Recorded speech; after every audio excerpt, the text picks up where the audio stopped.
Did you know that the largest snake in Canada can grow to 2.5 meters long?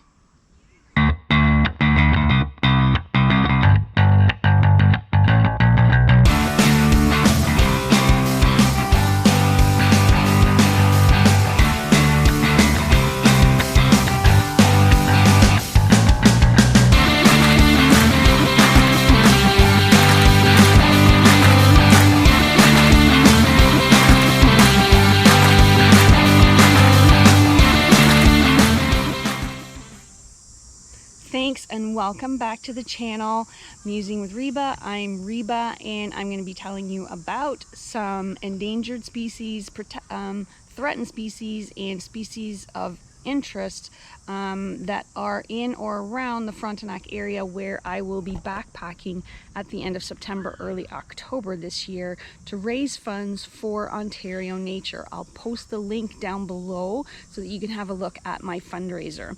Ontario Nature is, of course, an environmental protection group in the province of Ontario that they have some lands that they manage in the Carolinian forested area, and they are also keeping track of species that are at risk and on the endangered species list in Ontario. Hi folks, how's it going? The gray rat snake that is in Ontario is Canada's longest snake. It can grow up to 2.5 meters long, and it is endangered in the Carolinian area of Ontario, and it is a threatened species in the Frontenac Arch, where I will be doing my 2 weeks backpacking for Ontario Nature. So I hope to be able to see these snakes. When I used to live in North Carolina, I would see very often black snakes, which I think are very similar because they can grow to quite a length as well, but they are completely black, whereas the gray rat snake here in Canada is dark gray to black with kind of a white belly. It prefers hardwood forest and in close proximity to water. So Frontenac Provincial Park is a perfect spot to be able to see them. And they also like to climb trees. How crazy is that? Can you imagine looking up and seeing a 2.5 meter snake sitting in a tree? Their decline in Ontario is primarily due to habitat loss and persecution by people. People see a 2.5 meter long snake and they panic, so they kill it. Well, gray rat snakes are harmless to people. They are not venomous, and they are actually going to do you a favor if you happen to find one in your garden. They're going to be keeping down the rodent population. Another snake that I may happen across in the Frontenac area is the eastern ribbon snake. This is a species of special concern. So they're not on the endangered list and they're not threatened currently, but their populations have been declining. This is a snake that gives birth to its young. It doesn't lay eggs. Isn't that crazy? I've never heard of a snake that actually does this. So the eastern ribbon snake can actually be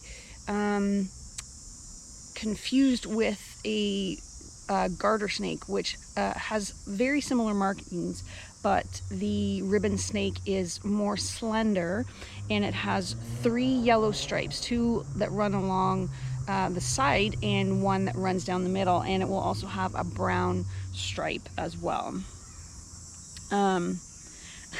Garter snakes apparently have speckled lips. I don't know that I've ever gotten close enough to actually see a snake's lips. Snakes have lips. Who knew? The eastern ribbon snake is semi-aquatic, so it can swim, but unlike a true water snake, it doesn't dive under the water, so it just kind of glides across the top. Again, for the ribbon snake, loss of habitat is part of the reason for its declining populations, as well as persecution from people, because they People don't like snakes. I don't know why. Snakes are very, very helpful. If you happen to see any of these snakes, the ribbon snake or a gray rat snake, notify the, let me see, where did it go?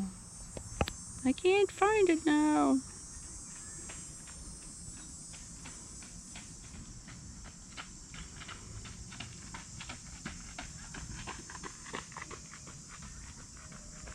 The gray rat snake hibernates in winter in groups with a whole bunch of other gray rat snakes. They lay their eggs in the spring, which hatch in the early fall. So I think I might be too late to see hatchlings come out, but I might be noticing them getting ready for hibernation. The eastern ribbon snake, however, only hibernates if it's a particularly cold winter. So they will survive the winter if it's not too cold. So there are 2 more species that I will be looking for when I'm backpacking in Frontenac Park.